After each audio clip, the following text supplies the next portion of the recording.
tout le monde, c'est Fitz le brasseur. Aujourd'hui, on vous explique comment faire un mash dans un sac de brassage.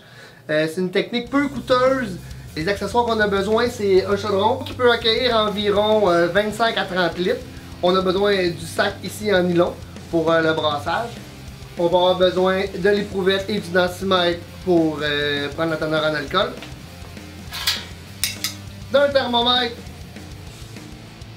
D'un thermomètre pour utiliser pour savoir la température du mash. D'une spatule de brassage spéciale le brasseur. PBW pour nettoyer. Et du Star San pour stériliser. On va avoir aussi besoin de la recette de grains. Aujourd'hui, on va vous montrer comment faire une blondelle. On met le sac de brassage dans notre chaudron. Boum, ça c'est fait. On tire la petite corde, on le met de côté. Par la suite, on va mettre de l'eau dedans. Pour la recette ici dans le sac de brassage, on va utiliser 33 litres d'eau. On n'est pas obligé de faire un fly sparge.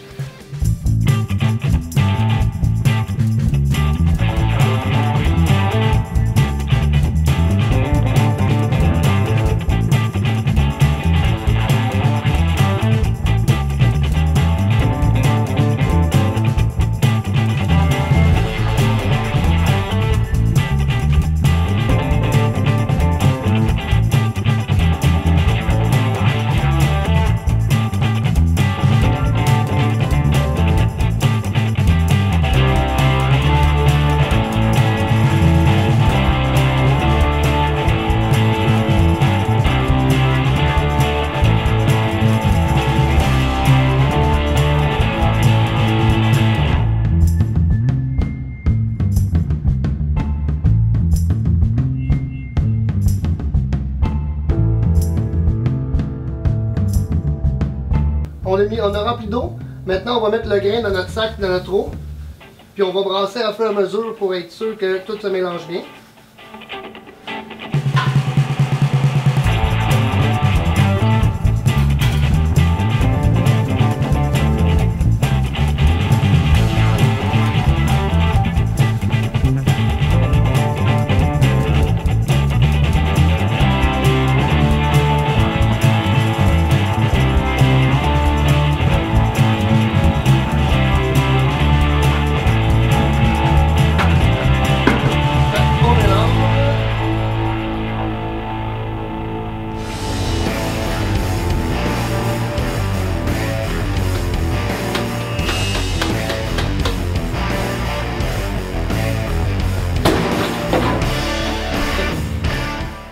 On va utiliser le thermomètre pour vérifier la température du grain.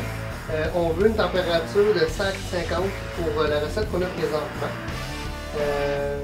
Normalement, on le fait sur un poêle, fait qu'on peut réchauffer la température. L'important quand on chauffe, c'est vraiment d'utiliser la petite spatule pour vraiment bien brasser du bas vers le haut, pour être sûr que tout soit bien mélangé. On prend la température, on vérifie qu'il soit à 65 degrés Celsius. Fait que présentement, on est correct, on est à 65. On va fermer le sac, on va mettre le couvert, puis on va patienter pendant 1 heure. Top chrono.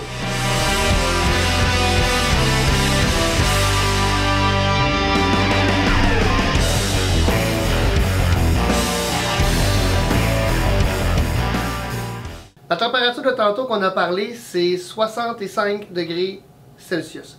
Pourquoi 65 degrés Celsius? Parce qu'on veut sortir les sucres qui sont fermentibles dans le grain qu'on a ici. L'important, c'est si on veut avoir une bière sec, ça veut dire une bière avec un plus haut pourcentage d'alcool pour le même nombre de grains par volume d'eau. Si on marche de 65 à 68 degrés Celsius, on va sortir le bêta-amylase, qui est un sucre qui va défaire la cellule de glucose en plusieurs parties. Si on veut avoir une bière plus onctueuse et plus crémeuse, on va mâcher de 68 à 75 degrés, qui va faire des sucres plus complexes que la levure va avoir de la difficulté à manger. Ici, présentement, dans le type de bière qu'on veut faire, on va mâcher à 65 pour avoir un sucre plus fermentable, une bière plus sec vu que c'est une blonde. On ne veut pas nécessairement une bière plus crémeuse. C'est vraiment important de respecter les températures parce que ça va vraiment influencer sur le goût de la bière. Ça va vraiment aussi influencer sur la texture de la bière en bouche. Si on va en haut de 75 degrés Fahrenheit, on va se ramasser avec on va détruire la formation enzymatique, puis on n'aura plus d'alcool dans notre bière. C'est pas vraiment qu'est-ce qu'on veut, je pense. L'heure est terminée, on va prendre notre test d'iode pour vérifier que la transformation est vraiment finie. Fait qu'on va réouvrir notre sac.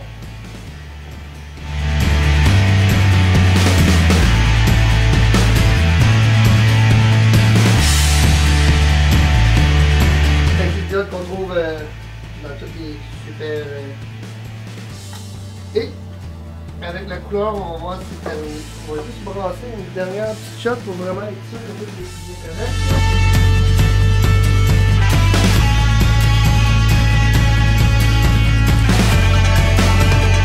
La transformation est finie. Fait une fois que le test d'iode est fini, que tout est bien arrangé, on prend notre sac. Sortir, on va le faire égoutter.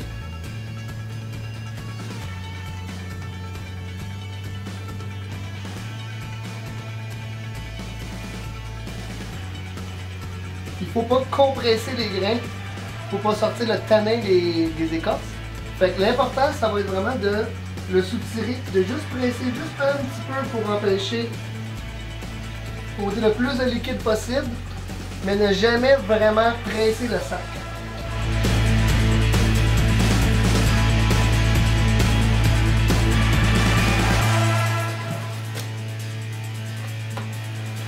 Qu'est-ce qui reste, c'est pour aller porter dans la compost, dans les poubelles ou peu importe.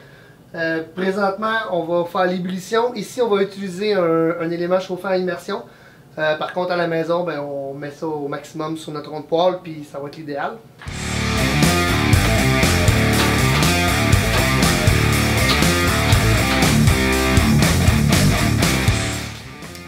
On va placer le timer pour faire l'ébullition. L'ébullition est déjà commencée. À cette étape, on va rajouter le houblon. Un coup l'ébullition commence, on parle tout le temps à partir de la fin. Ça veut dire qu'on rajoute le manium 60 minutes à partir de la fin. Ça veut dire quoi? En gros, ça veut dire que quand ça commence à bouillir, on rajoute le houblon tout simplement. 15 minutes avant la fin, on va rajouter le cascade, un autre 10 grammes. Après ça, 10 minutes avant la fin, on va rajouter la caraginelle en flocon. C'est quoi ça ici? C'est que ça sert à prendre toutes les protéines qui sont en suspension. Ça va les faire coaguler, puis ça va les faire tomber. Ça va éclaircir notre mou de bière. Vu qu'on fait une blonde, c'est quand même important. Puis en plus, ça va rajouter un meilleur rendu en bouche. Ça va donner vraiment la mâche-fille qu'on veut. Quand on va couper le feu à 0 minutes, c'est-à-dire 0 minutes à partir de la fin du début de l'ébullition, on va rajouter un autre 10 grammes.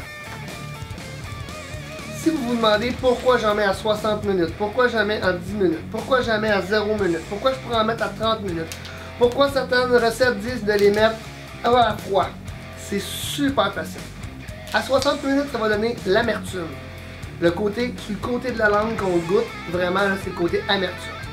Par la suite, si on y va à 15 minutes, ça va nous donner un goût doublon. Ça veut dire, quand on le brasse, le milieu de la langue.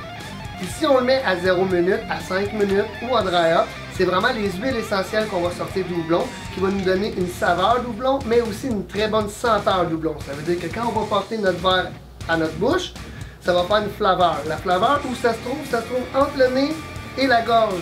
Il y a un tunnel qui relie les deux, puis c'est là que la flaveur se crée, puis c'est là que tous les goûts au complet du nez et de la bouche se rencontrent pour donner à notre cerveau que ça goûte réellement. Ouais! Je suis prête à brasser! Hey le kid! C'est parce que on est rendu à l'ébullition. Ah ouais? Mais c'est quoi qu'on fait de bord? Ben, on va mettre le houblon, on va attendre l'ébullition, on va rajouter le houblon. Je suis prête à mettre le houblon! Lui qui fait s'est occupé avec ses clients, c'est moi!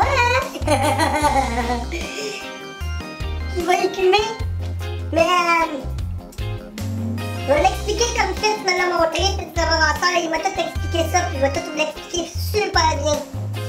Fait que la mousse qui est là, c'est de la mousse de protéines. Puis si vous avez vu ses autres vidéos, là, il dit que ça sert à rien. Fait que la seule chose que ça fait, c'est que c'est plus long à chauffer. Fait qu'on prend un petit passoire, puis on écume.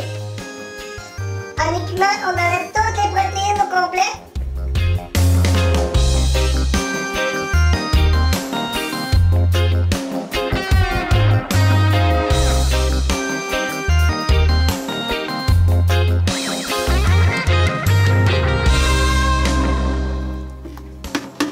Puis ça va aider à bouillir un petit peu plus vite.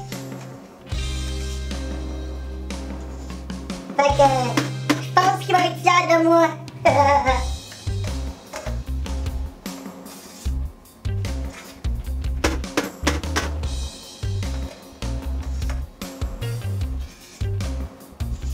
Oh merde, j'ai fait son chaudron. Pour cette partie, on a décidé de prendre le manium. Fait que, on a 10 grammes de manium à mettre à l'ébullition au début. Fait qu'on coupe le sac. Puis, on va mettre notre 10 grammes. Prochain houblon dans 50 minutes. Un petit truc quand on met le houblon, on prend un coton fromage, puis on met notre houblon dedans.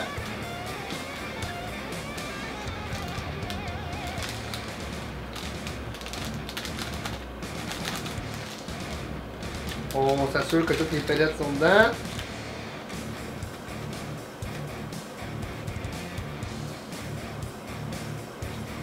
Fait un nœud.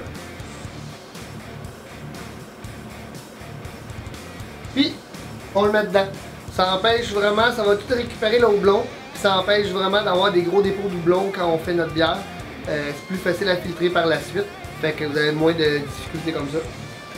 Quand on l'enlève, le houblon du sac, on peut le compresser. Cette partie-là, c'est vraiment pas grave. Faut juste s'assurer de pas trop le compresser pour faire sortir les palettes, sinon ça sert à rien. Mais juste compresser pour ôter le maximum. Parce que la palette ici, c'est une palette qui a été broyée et compressée, mis en petites parties.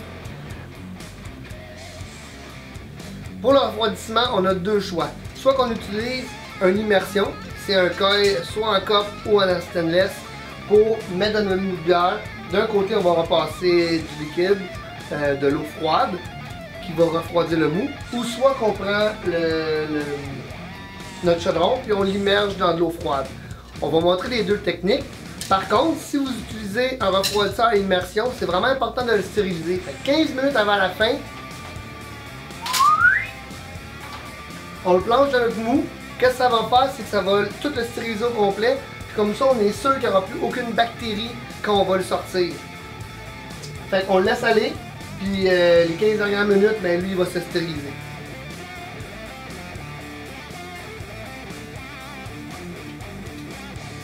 Le 0 minute est commencé. Fait qu'on a fini l'ébullition. On ferme l'élément. Puis on met le dernier houblon.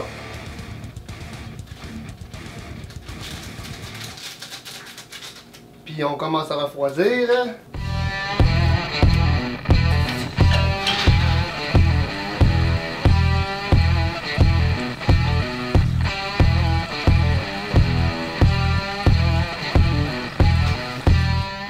L'autre méthode de refroidir le mou, c'est de le faire un bain glacé. Fait qu'on met de l'eau dans soit le bain, soit un lavabo. On met les ice packs, puis on va brasser.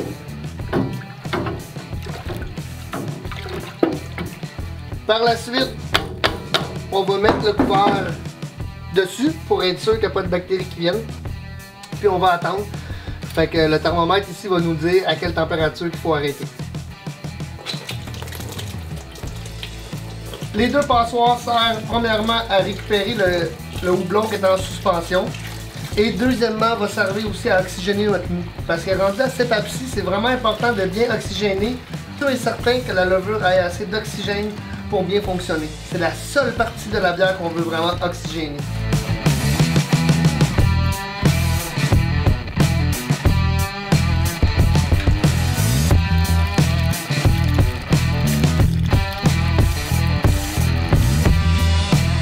Alors, on prend notre dernier test de gravité, la finale qu'on va avoir. Par la suite, à la fin de la fermentation, on va reprendre le test. On va utiliser le calculateur pour savoir le pourcentage d'alcool. Si vous voulez avoir le calculateur, souvent il est indiqué sur l'emballage du densimètre. Fait que la partie de la levure, il faut mettre au complet le sachet. Après ça, il faut laisser une température d'environ 19 à 20 degrés.